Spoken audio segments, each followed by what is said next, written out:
Let's talk Browns. Specifically, the Mike Pettine malarkey that has plagued this franchise for 2 years. Now, understand, when Mike Pettine was hired, he was the 5th coach, alright, that was on the Browns list. They couldn't get the number 1, number 2, or number 3 coach. Luckily, we dodged the Chip Kelly bullet. Thank goodness for that. I mean, you see how we set Philadelphia back, got rid of all of their... let me get Heisenberg out the way here so you knock off the camera.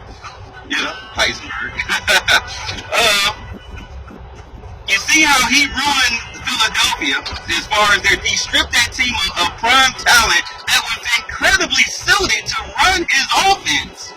All he needed was a quarterback, alright? But he wound up getting rid of his two prime receivers and his best running back, okay? And boom, their offense is garbage, and they lost, and he got fired before the season even ended. Anyway,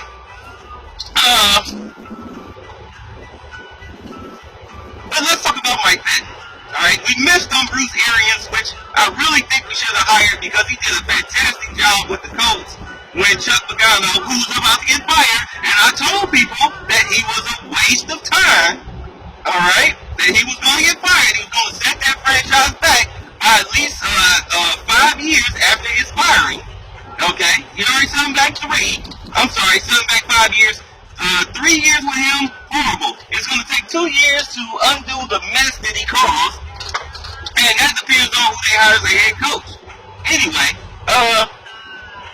so we missed on Bruce Arians, and then we wound up hiring Mike Pettine. Now I have to be honest. Mike Pettine, I liked him when he got hired. Alright? Because I always said, in order to be a winning franchise, you have to have a man's man as a head coach. And Mike Pettine sold us that he was a man's man by the way that he talks. Alright? But then, as we see this year, when the heat is on, he became a cliche. His words became a cliche. We own it. Play like a Brown. You know what I'm saying? We work together. Garbage. That stuff has no meaning now. It's just empty cliches now.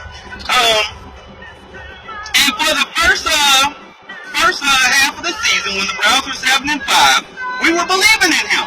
We're like, all right, we finally got us a coach. But then the truth came out. The reason why the Browns went 7-9 and the way they're crappy now. Okay, I'm gonna talk about last season. When we were 7-5, and we had Shanahan as the offensive coordinator, do understand that Shanahan did not have Josh Gordon. Okay? The second that we got Josh Gordon back from suspension, what happened? Shanahan tried to force him the ball. Now, Brian Hoyer, he's not a good quarterback. He's a solid quarterback. He has accuracy issues. But we cannot sit up here and lie and say that Brian Hoyer does not know how to play football. Alright? You see what he's doing down there in Texas. It's all a matter about the scheme. If you're not trying to force feed the ball to one specific player, you'll be alright. And as I said, when Josh Gordon came back, Shanahan tried to force the ball to Josh Gordon. But Josh Gordon was apathetic. He wasn't running the right routes, okay? He wasn't running fast enough. He wasn't playing hard enough. He was just out there. And thus, it limited the offense. And the defenses knew what the hell we were doing. So therefore, you finished the season 7-9, bench Brian Hoyer, had Johnny Manziel, who wasn't ready to play out there, okay? And then you lost Alex Mack, which crippled the running game. Alright, so here we, and the defense, in all honesty, because the offense was steady fighting its ass off, excuse me, I don't curse on this channel, I curse some other ones, fighting their tails off, to win these games, to win the 7 games that they did, alright, what was lost in the shuffle was that we had no run defense. And indeed, the pass defense was suspect, as we saw against the Colts. Alright, we should have won that game. Anyway, Should have won a few more, but hey. But here we are in the new year. Shanahan is gone. He's in Atlanta, where I just came from this week. And you saw that the Falcons started off hot. 5-0, 6-0, whatever. And what happened was, defenses caught up to what he was doing because he kept spoon feeding the ball to Julio Jones. So they just shut Julio Jones down and said, okay, now let's see what's up. And you saw they dropped all of those games. They played like crap because the defense is locked in on his offense. His offense, if he's got a star wide receiver, his offense pretty much becomes one-sided. Anyway, hold on, let me make this turn here.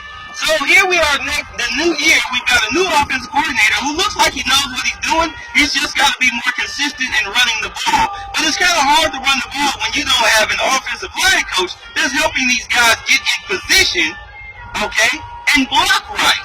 The blocking combinations are horrible because the offensive line coach, Mueller, is no longer there.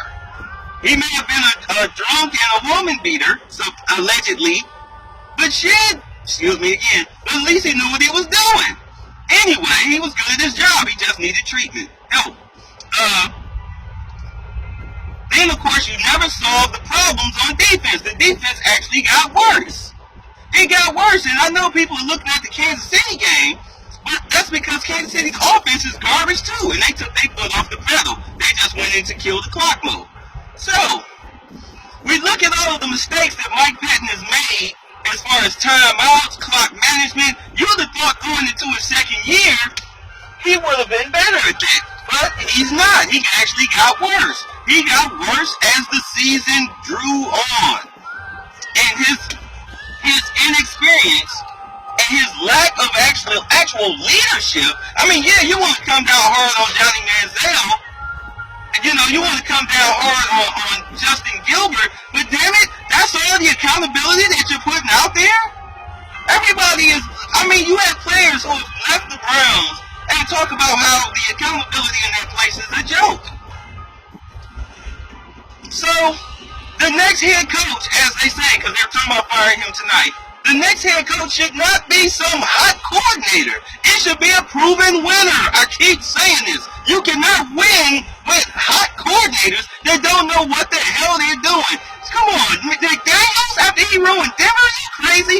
Adam Gase, who was living off of the legacy of Peyton Manning the past couple years? Are you people dumb or just stupid? You need a winning head coach. You need a Tressel. You need a Schottenheimer. You need somebody like that that can steady the ship and put you on the right track and give you some type of continuity. Pettine should have never been hired when you really look at it. Plain and simple. All right, y'all. Let me do my thing. I got to get ready for this game. Talk to y'all afterwards. Peace out. Go Browns.